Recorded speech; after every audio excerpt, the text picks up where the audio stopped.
Prove your jurisdiction, ma'am. Supreme Court and the Constitution doesn't apply to this court. What jurisdiction is this court operating under? Common law or admiralty jurisdiction? It looks like you pled guilty to one charge. I didn't plead guilty to nothing. I didn't plead guilty to nothing, ma'am. I didn't plead guilty to nothing, ma'am. A judge was operating. Mr. Durham. You must prove your jurisdiction. It right now. Everything must stop and you must prove your jurisdiction right now. I want a jury of my peers. I'm an American state national, so I get 6 American state nationals as my jury. Oh, so you, okay, I understand now. The bully tactic. Don't nobody want to answer questions. It says district court is back in session with no reading, walking, talking, driving, eating, smoking. When your name is called, please give your full and undivided attention to the court. Good morning, Your Honor. Welcome back, guys. This dude rolled into court like he was auditioning for the role of delusional defendant number 1 in a low-budget legal drama. He's ranting about constitutional rights like he memorized half of a TikTok and thinks he discovered a secret glitch in the justice system. Meanwhile, the judge is just trying to keep the courtroom from turning into an open mic night for nonsense. The guy got busted for driving without a license and, let's just say, some extracurricular transactions that are very much not legal. And yet, he's convinced none of this applies to him because reasons. Watching this unfold is like watching someone argue with a GPS because they feel like North is just a social construct. Be honest, should people like this get jail time or just a permanent ban from Google? Let's dive in. All right, good morning. This is the people versus Carlos Durham. Ticket number 20397-842. Count 1, drove by license not valid or improper license. Ticket number SP115463. Count 1, drove by license not valid or improper license. And it looks like we're here for a review on ticket number U40128517. The conviction is disorderly conduct. Good morning. Please say your name to the record.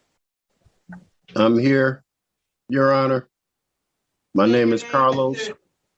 My name is Carlos of the Durham family, and I'm here as executor of the estate named in this matter and beneficiary. And I appoint you, the judge, as trustee to dismiss this matter. You can't appoint me as a trustee. I'm not the trustee on this matter. I'm the judge of this matter. And we're not dealing with any beneficiaries or any of that. You're dealing with the defendant. And it's my understanding that you are Carlos Durham and you're the defendant in this matter. Do I have a right to subrogation? Does the prosecutor give me the right to subrogation? Do I have a right to subrogation? I don't even know what that is. What's subrogation? I require subrogation. What is that? You don't know what subrogation is, Your Honor? I don't. Okay. Are these proceedings being recorded? They are. Is your bond and oath of office valid, current, up to date, and still in effect? I'm an active member of the bar. For the record, please present your bond and oath of office to the court. The prosecution bonded for this matter. The prosecutor is not present right now, Mr. Durham, but I don't have to do that. So I'm here at special appearance, and I'm here for the purposes of demurrer. All rights reserved under my full God-given name, Carlos Lorenzo Durham, as indicated by this birth certificate. Mr. Right Durham, here. Mr. Durham, I am also the sole beneficiary for this legal entity. Mr. Durham, everything that you're stating does not apply to this court, sir. So the Supreme Court and the Constitution doesn't apply to this court? What jurisdiction is this court operating under? Common law or admiralty jurisdiction? Because those are the only two jurisdictions that's mentioned in the Constitution. Which jurisdiction is this court operating under? Either. We're operating under state law. So it's operating under statutory? Is it operating under statutory jurisdiction, Judge? Because if it is, I need to know the rules and procedures for statutory so I can defend myself. Could you tell me where I can find a copy of that? Mr. Durham, we're operating under the law of the city. These are city ordinances and these are misdemeanors. Those are not laws, ma'am. I'm American state national, ma'am. Mr. Durham, these are your options today. This is, one is already set for a review because it looked like you already made admissions. It looks like you pled guilty to one charge. I didn't plead guilty to nothing. I didn't plead guilty to nothing, ma'am. I didn't plead guilty to nothing, ma'am. A judge was operating. Mr. Durham. Okay, but can we talk about how this man was treating court like it's a podcast he wasn't invited to? He's just rambling, throwing out random amendments like they're Pokemon cards. I summon the fourth, and none of them even apply. Meanwhile, the judge looks like she's trying to hold in a migraine and scream at the same time. It's like watching someone argue with Siri and genuinely expect to win. Mr. I didn't plead guilty to nothing, ma'am. Mr. Durham, how this can work, we both can't talk at the same time. So you need to be respectful and let me say what I need to say. I've let you say what you needed to say. So you need to let the court speak now. So you've already pled guilty, sir, in 2017. Or no, your plea date actually was October 4th, it looks like. And you were charged with offer to engage the services of another for an act of prostitution. It was amended to disorderly conduct. And so we're here for a review on that matter. Have two charges of drove while license not valid or improper license. The offense date is October 18, 2020. And then there's another drove while license not valid or improper license charge with the offense date of January 14, 2021. Now, today, you can either set these for, they're already set for a pretrial. So you can set this for a trial, which it could be a bench trial where the court, meaning the judge, myself, would decide if you're guilty or not of these offenses, or you can set it for a jury trial. Those are your options, sir.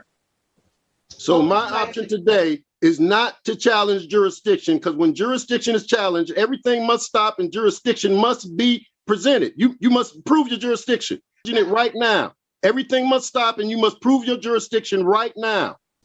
You're incorrect, sir. I don't have Ma'am, I'm incorrect. Your oath of office says you're supposed to uphold the Constitution and all laws pursuant. The Constitution says I have rights, and you're not giving me, you're violating my rights by not telling me what jurisdiction we're operating under. Prove your jurisdiction, ma'am. I'm not violating your rights, Mr. Durham. Prove your jurisdiction, ma'am.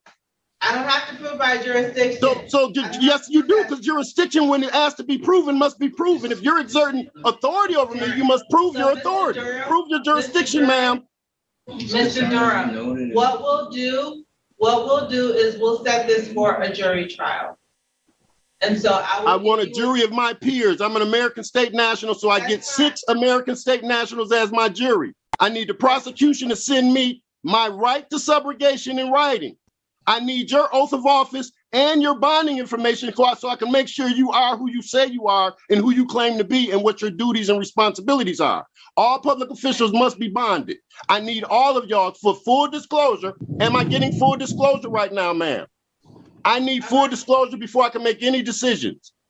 This man really said, I reserve my right to subrogation, like he just found Excalibur in a legal dictionary and expected the judge to kneel. It's wild how confidently wrong someone can be. Like, bro, that's not a legal defense. That's just word soup with extra delusion. He's mixing up civil law with criminal charges like he's blending a smoothie made of nonsense and vibes. Honestly, at this point, I wouldn't be shocked if he tried to subpoena the Constitution itself and demand it testify on his behalf. I've told you all that. So no, you did not tell me all that. I need the name and the address of your bonding company and your policy number to make sure your oath of office is current. I need all of that. That doesn't apply here, Mr. Durham. Really now? The law doesn't apply to you. You're above the law is what you're saying. So I'm going to set this for a jury trial, sir. What I'll do is, do you want to retain your own attorney or are you going to represent yourself? Ma'am, I'm only here for the one purpose of subrogation. Nobody has given me nothing what I asked for, but you keep trying to force yourself on me. I'm not forcing anything. You're here for something that doesn't apply to this court, Mr. Durham. If you're here for so why don't you dismiss the case? Because I was not driving, I was traveling, ma'am. As a defendant. You're not here as a No, I'm not here as a defendant, ma'am. Beneficiary. I'm here as a beneficiary, ma'am. You cannot come here and tell me how it's going to work. That is not how it goes. So I Now- need full disclosure. Am I getting full disclosure? Absolutely. Yes or no? Yes. What jurisdiction is this court operating under? Common law or admiralty jurisdiction? Which jurisdiction is this court operating under? Statutory jurisdiction? The jurisdiction of the city of Detroit. Is that statutory? Is that statutory? Because the city of Detroit don't get to overrule the Supreme Court or the Constitution. And it says if it tries to do that, everything you do is null and void. The Constitution overrules the law of the land, and that's what I'm under. In order to be heard by the Supreme Court, Mr. Durham, you have to first go through the district court. And if no, ma'am, that's not true. That's not true, ma'am. Agree with it, then you can appeal it. But as of now, I asked to see the lawyer's bond. I asked to see the attorney's bond. I asked to see the contract you have, so I can. Do you want to retain your own counsel, Mr. Durham? He's muted. We'll just, it just looks like that you're supposed to pay the fine of $50. So we'll just have you pay that on the next day, by the next time you come back, which will be January 17th. So you need to pay the $50 by January 17th at 8:35, which is your next court date. And then your jury trial date is February 7th at 1:35. All right, so you are all set, Mr. Durham.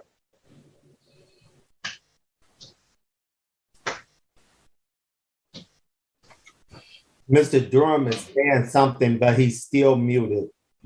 Mr. Durham, you are muted, sir. I don't know if you know how to unmute yourself. It's the bottom left-hand corner.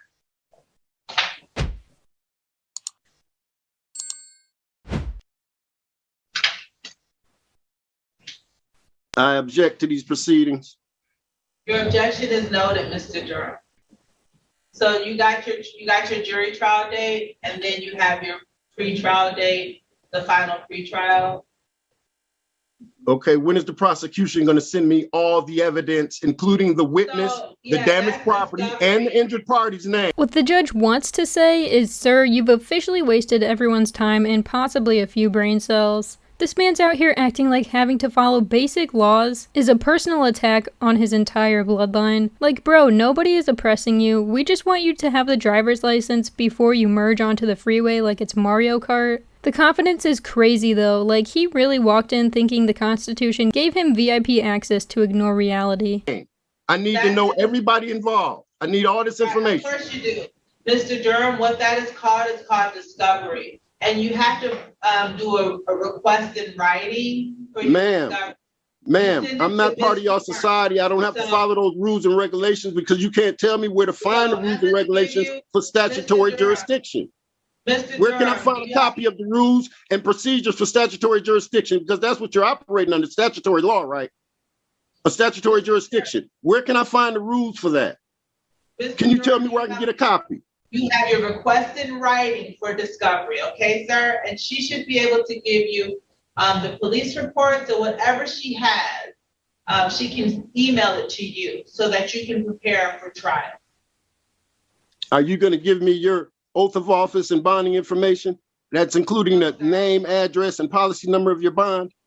No, are you going to give me that? I don't even know what all of that is. Your public officials surety bond. Just in case you violate my rights, all public officials must be bonded. You don't know what a bond is? No, I don't. I'm gonna write the treasurer, and they're gonna tell me the name of your bonding company. I'm gonna write the treasurer myself. So I'm giving. So you're not bonded. So you're not bonded, is what you're saying. I've given you all the information that you need. Okay. This hearing, so you are all set, Mr. Durham. Unless you had other questions, you are all set, sir. Yeah, I do have questions, but you won't answer them. You won't answer none of my questions. Are you operating under a statutory jurisdiction, a common law jurisdiction, or admiralty jurisdiction? This matter is concluded, so you're all set. Oh, so okay, I understand now. The bully tactic. Don't nobody want to answer questions, but they want me to comply with. I don't understand that. How am I supposed to have compelled performance if y'all don't want to answer no question. What gets me is that this man walked into court with the confidence of a law professor and the legal knowledge of a magic 8-ball. And the worst part is that he fully believed every word coming out of his mouth. This wasn't some prank or satire, this was a full-blown performance from someone who truly thinks a driver's license is tyranny. Like, if you've ever wondered what happens when conspiracy theory forums leak into real life, congratulations, you just watched it unfold in a courtroom. The judge definitely held her ground, but part of me was waiting for her to hit the eject button and just remove him from the Zoom like a bad group project partner. I get it though, judges have to stay calm, especially when the other person's treating the Constitution like it's fan fiction. She probably could have tossed him a contempt charge just to snap him back into reality, but maybe letting him embarrass himself on record was the real punishment. Honestly, half of me wants to see this in person next time, just so they can't hit leave meeting when the logic runs out. But hey, that's what makes these hearings wild, and why I keep reacting to them. If you liked this video, hit the like button, subscribe for more legal madness, and let me know in the comments what part made you laugh or cringe the hardest. I post every single day, so if you want more courtroom chaos like this, you're in the right place. Thanks so much for watching, and I'll catch you in the next one.